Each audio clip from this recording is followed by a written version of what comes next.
Je suis allé en voiture à ma maison au bord du lac et j'ai vu des ouvriers du bâtiment en train de démolir des murs. Mes parents ont dit qu'ils l'agrandissaient pour la famille de mon frère. J'ai montré mes titres de propriété à l'entreprise de construction et j'ai tout arrêté.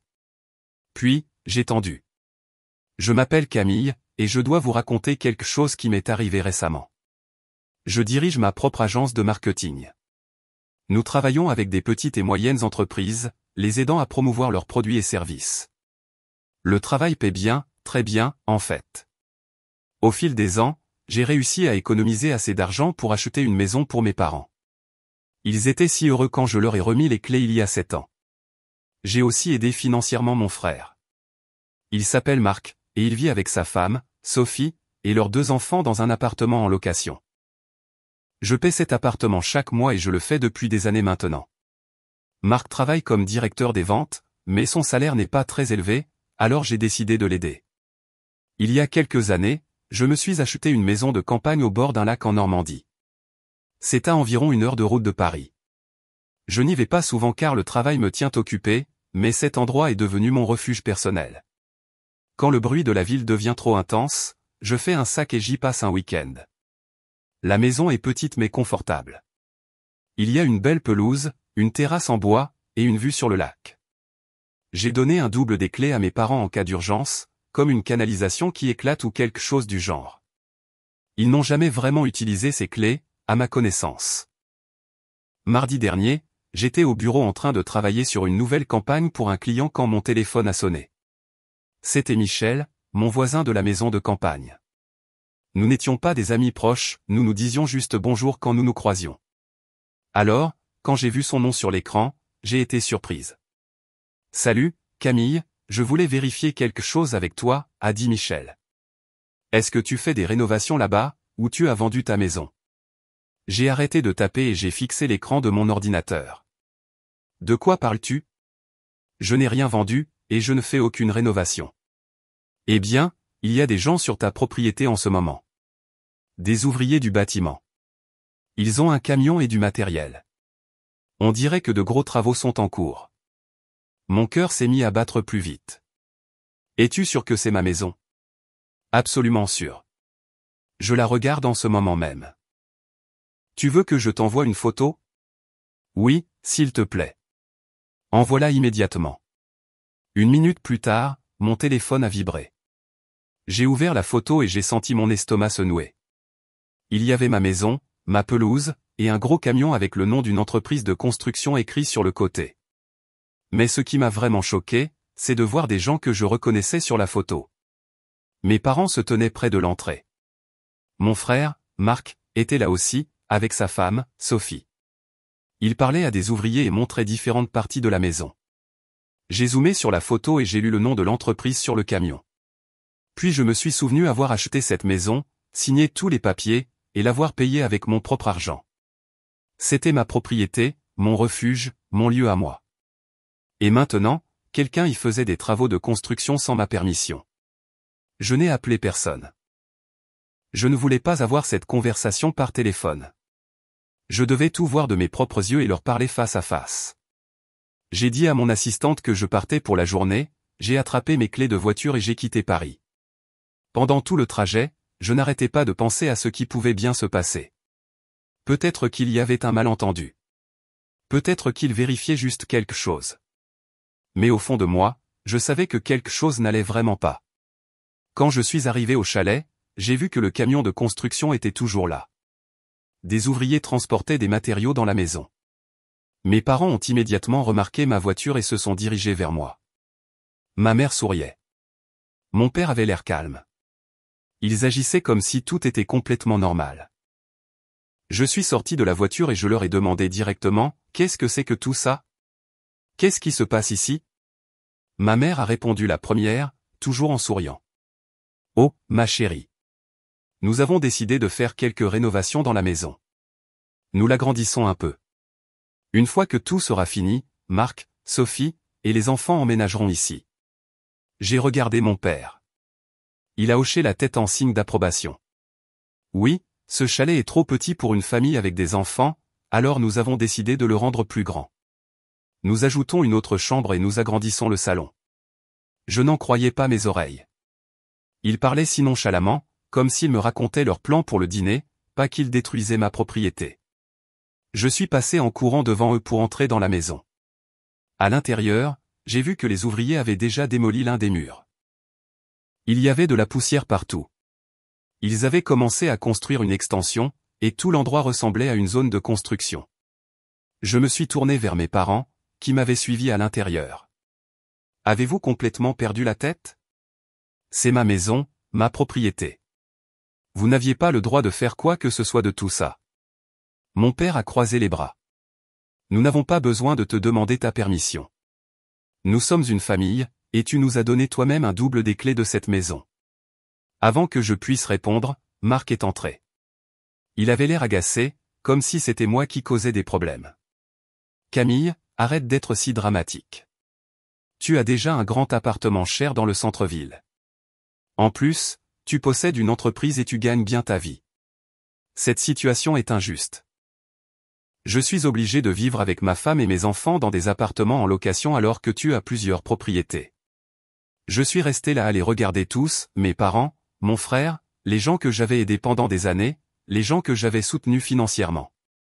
Et maintenant, ils se tenaient dans ma maison, défendant leur décision de me la prendre sans même demander.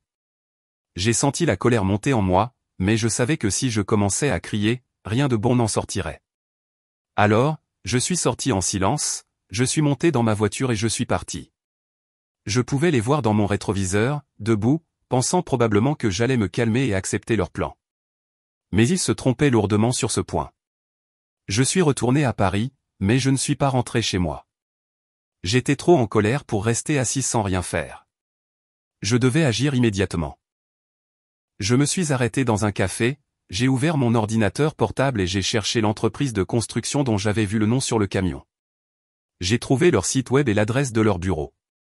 Ce n'était pas loin de là où j'étais. J'ai pris ma tablette, où je gardais des copies numériques de tous mes documents importants, y compris le titre de propriété de la maison de campagne, et je me suis rendu directement à leur bureau. Le bureau de l'entreprise de construction se trouvait dans un petit centre d'affaires. Je suis entré et j'ai demandé à la réceptionniste de voir le directeur. Elle a dit qu'il était occupé, mais je lui ai dit que c'était urgent et que cela concernait leur projet en cours sur ma propriété. Elle a passé un appel téléphonique, et 5 minutes plus tard, j'étais assise dans le bureau du directeur. C'était un homme d'âge moyen aux cheveux gris. Il s'est présenté comme étant Daniel Meunier. Je n'ai pas perdu de temps en politesse. J'ai ouvert ma tablette et je lui ai montré les documents de propriété. Je suis la propriétaire de la maison où vos ouvriers effectuent actuellement des travaux. Je veux savoir sur quelle base vous avez commencé cette rénovation et qui a signé le contrat avec vous. Daniel Meunier avait l'air mal à l'aise. Il a ouvert un dossier sur son bureau et en a sorti quelques papiers. Un couple de personnes âgées est venu nous voir il y a 2 semaines. Ils ont présenté une procuration de la propriétaire. Ils ont dit qu'ils étaient locataires et que la propriétaire leur avait donné la permission de faire des rénovations. Avez-vous des copies de ces documents? Oui, bien sûr.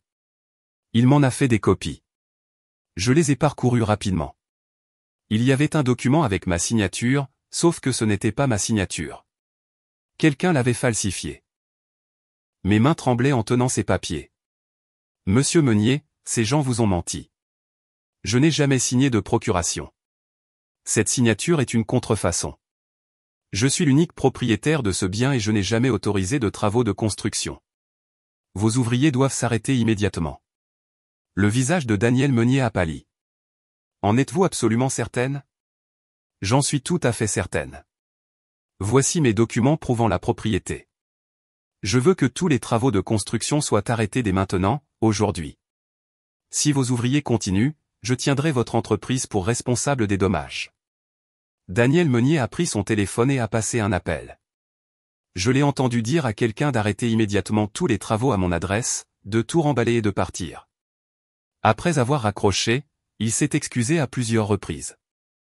J'ai pris toutes les copies des documents relatifs à ma maison et je suis parti. Je rentrais chez moi en voiture quand mon téléphone a sonné. C'était mon père. J'ai répondu. Pourquoi les constructeurs ont-ils tout remballé et sont-ils partis? Sa voix était sévère, comme s'il était en colère contre moi. Parce que c'est ma maison, et je n'ai besoin d'aucune rénovation là-bas. Camille, qu'est-ce que tu fais? Nous leur avons déjà versé un acompte. Vous les avez payés avec des documents falsifiés. Vous avez imité ma signature. C'est un crime. Maintenant, vous allez avoir de sérieux problèmes. Tu n'oserais rien faire à ta propre famille. Tu vas voir. J'ai raccroché. Mes mains tremblaient encore, mais maintenant c'était à cause de l'adrénaline, pas de la peur.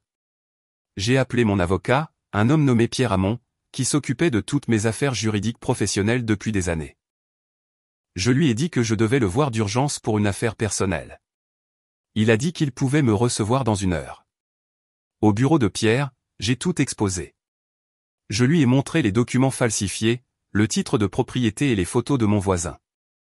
Je lui ai raconté toute l'histoire. Pierre a écouté attentivement, en prenant des notes.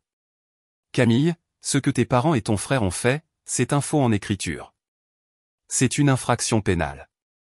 Tu peux les poursuivre en justice, et ils devront te dédommager pour tous les dégâts causés à ta propriété. C'est exactement ce que je veux faire. Pierre a passé un appel sur le champ.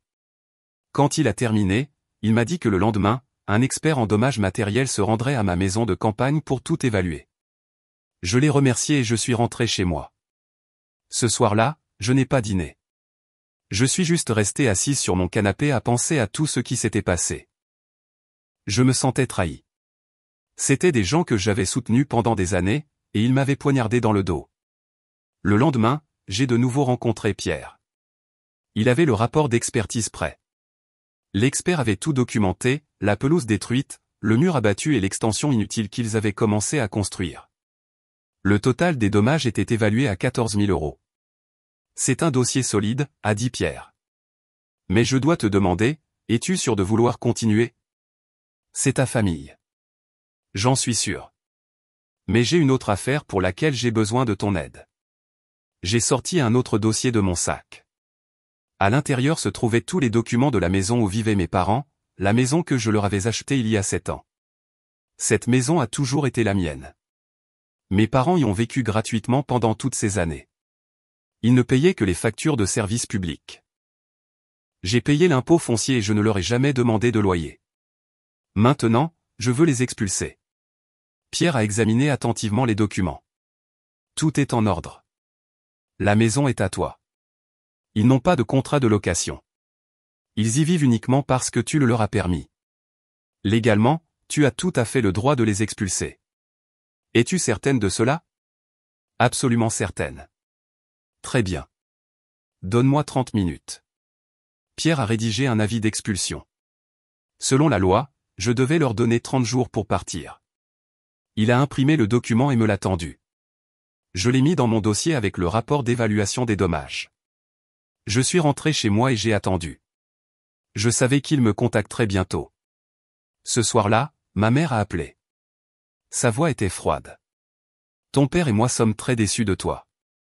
Nous devons parler. Il y aura une réunion de famille demain soir chez nous. Tu dois être là. Je pouvais déjà imaginer à quoi ressemblerait cette réunion. Ils seraient tous assis là à essayer de me faire honte, de me faire sentir coupable. Ils me mettraient la pression pour que j'oublie tout et que je les laisse avoir la maison. Mais j'avais d'autres plans. J'y serai, ai-je dit. Bien. Et Camille, tu dois te comporter correctement et raisonnablement demain. Ne t'inquiète pas, ce sera le cas. J'ai raccroché et j'ai même souri. Ils pensaient qu'ils allaient me faire la morale et que j'allais céder. Ils n'avaient aucune idée de ce que j'apportais à leur réunion. J'ai passé le reste de la soirée à me préparer. J'ai organisé tous mes documents, en m'assurant que j'avais tout ce dont j'avais besoin. La journée de demain allait être intéressante.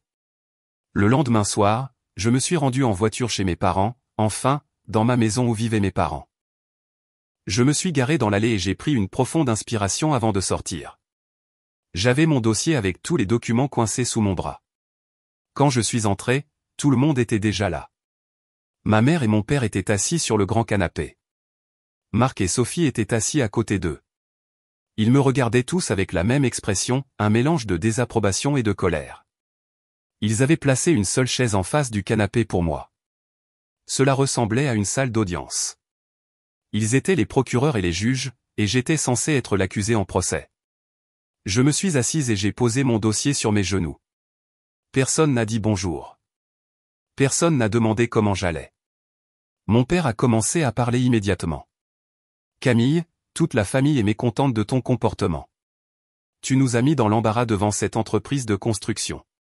Tu nous as menacés de conséquences terribles. C'est inacceptable. Marc s'est penché en avant. Sophie et moi avions tout planifié. Nous avons besoin de cette maison pour élever nos enfants correctement. Ils ont besoin d'espace, d'air frais et d'un jardin pour jouer. À cause de ton conflit avec l'entreprise de construction, notre déménagement a été reporté indéfiniment. Tu es égoïste. Je les ai regardés un par un. Ma mère avait les bras croisés. Sophie hochait la tête en accord avec tout ce que disait Marc. Ils croyaient vraiment qu'ils avaient raison. Ils pensaient vraiment que le problème, c'était moi. Votre déménagement n'a pas été reporté, ai-je dit calmement. Il a été complètement annulé. Aucun de vous ne franchira plus jamais le seuil de ma maison. Mon assistante a déjà fait changer toutes les serrures hier. Ma mère a eu un hoquet de surprise. Le visage de mon père est devenu rouge. Marc s'est levé. Tu ne peux pas faire ça. Nous avions déjà fait des plans. Je peux faire ce que je veux avec ma propriété. Et ce n'est pas tout. J'ai ouvert mon dossier et j'ai sorti le rapport d'évaluation des dommages. Je l'ai posé sur la table basse entre nous. Vous me devez 14 000 € pour avoir détruit ma propriété. C'est l'évaluation officielle des dommages causés par votre projet de construction. Si vous refusez de payer, j'irai au tribunal. Et quand je le ferai, je présenterai les documents où vous avez falsifié ma signature. C'est un crime. Ma mère s'est immédiatement mise à pleurer. Elle s'est agrippée la poitrine de façon théâtrale. Comment peux-tu nous faire ça? Nous sommes tes parents. Mon père s'est levé et a crié, tu n'oserais pas nous traîner en justice. Si tu fais ça, nous te renierons. Tu seras morte pour nous. Je l'ai regardé et j'ai souri. Ça me convient parfaitement. De toute façon, des étrangers ne vivront pas dans ma maison. Mon père s'est figé. Qu'est-ce que tu veux dire par là? J'ai de nouveau fouillé dans mon dossier et j'ai sorti l'avis d'expulsion. Je l'ai posé sur la table à côté du rapport de dommages. Puisque vous prévoyez de me renier, cela facilitera les choses. Ceci est un avis d'expulsion. Vous avez 30 jours pour déménager de ma maison. Mon père a attrapé le papier et l'a lu. Ses mains tremblaient. C'est ridicule. Tu ne peux pas nous expulser. C'est notre maison. Non, c'est ma maison. Ça a toujours été ma maison. Je l'ai achetée avec mon argent. Vous y avez vécu gratuitement pendant 7 ans. Je ne vous ai jamais demandé de loyer. J'ai payé tous les impôts fonciers, mais j'en ai fini de sponsoriser la vie de gens qui falsifient ma signature et essaient de voler ma propriété. Marc a bondi du canapé. Camille, tu as complètement perdu la tête. Tu détruis cette famille. Ma mère pleurait toujours. Nous t'avons mieux élevé que ça. Nous avons investi tant d'argent en toi. Nous avons payé tes études, tes vêtements, tout quand tu grandissais. Je me suis levé aussi. Et j'ai investi une somme considérable en vous au fil des ans. Je vous ai constamment donné de l'argent pour divers besoins urgents. Rien que l'année dernière, je vous ai donné 5 500 € pour des choses que vous disiez être des urgences. J'ai payé vos vacances au Maroc. J'ai payé vos vacances sur la Côte d'Azur. Je vous ai acheté une nouvelle voiture il y a 3 mois, et vous n'avez jamais apprécié quoi que ce soit. Maintenant, vous avez 30 jours pour partir. Je me suis tourné vers Marc. Et je ne t'ai pas oublié non plus. J'ai appelé ton propriétaire hier. Je lui ai dit que je ne paierai plus la location de ton appartement. Tu as aussi 1 mois pour trouver un nouveau logement ou trouver l'argent pour continuer à louer cet appartement par tes propres moyens. Le visage de Marc est devenu blanc. Sophie lui a attrapé le bras. Quoi? Tu ne peux pas faire ça. Nous avons des enfants. Vous auriez dû penser à vos enfants avant d'essayer de voler ma maison. J'ai ramassé mon dossier et je me suis dirigé vers la porte. Derrière moi, tout le monde s'est mis à parler en même temps. Mon père criait que j'étais une ingrate. Ma mère pleurait plus fort. Marc m'insultait de tous les noms. Sophie hurlait à quel point j'étais cruel. J'ai ouvert la porte, je suis sorti et je l'ai refermée derrière moi. Leur voix était encore audible de l'extérieur. Je suis monté dans ma voiture et je suis parti. Au cours des jours suivants, mon téléphone n'a pas cessé de sonner. Mes parents ont appelé, Marc a appelé, et Sophie a appelé. Ils ont laissé des messages vocaux et envoyé des messages textes. Les messages ont commencé par être colériques, puis sont devenus suppliants, puis sont redevenus colériques. J'en ai lu quelques-uns, puis j'ai bloqué tous leurs numéros. Je ne voulais plus avoir de nouvelles d'eux. J'avais dit tout ce que j'avais à dire lors de cette réunion. Une semaine plus tard, ma cousine Léa m'a appelé. Camille, qu'est-ce qui se passe? Sophie a posté quelque chose sur les réseaux sociaux à ton sujet, et ça attire beaucoup l'attention. J'ai remercié Léa et j'ai raccroché.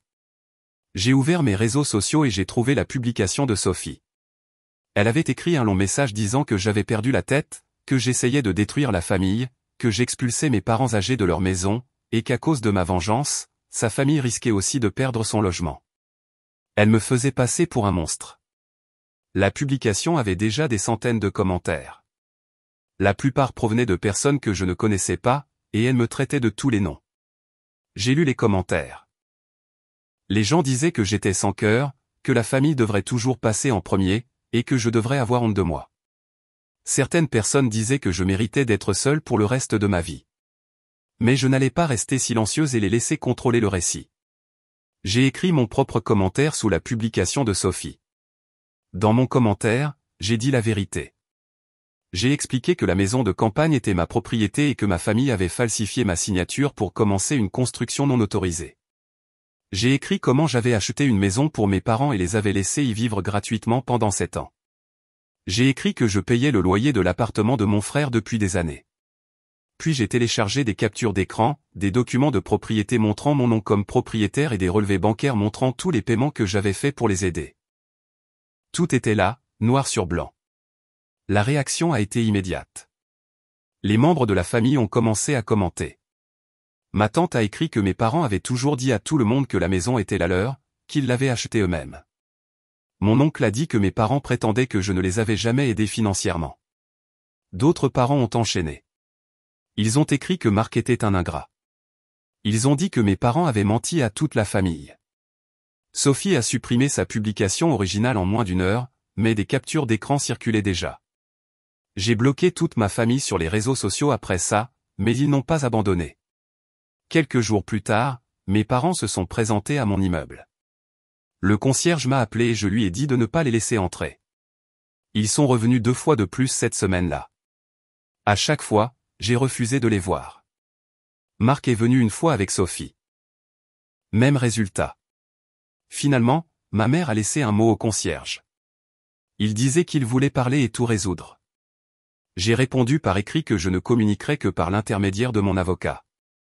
2 semaines plus tard, Pierre m'a appelé. Tes parents m'ont contacté.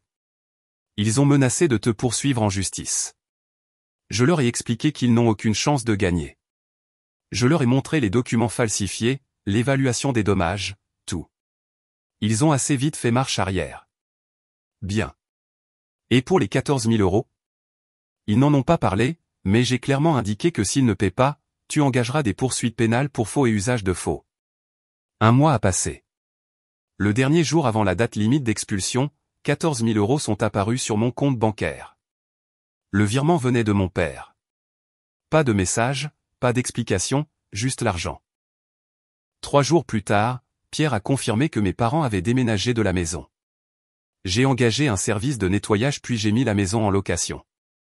J'ai trouvé des locataires en 1 semaine, un jeune couple sympathique qui payait à temps et prenait soin de la propriété. J'ai eu des nouvelles de ma famille par des parents qui me parlent encore. Ma cousine Léa m'a dit que mes parents avaient loué un petit studio en périphérie de Paris.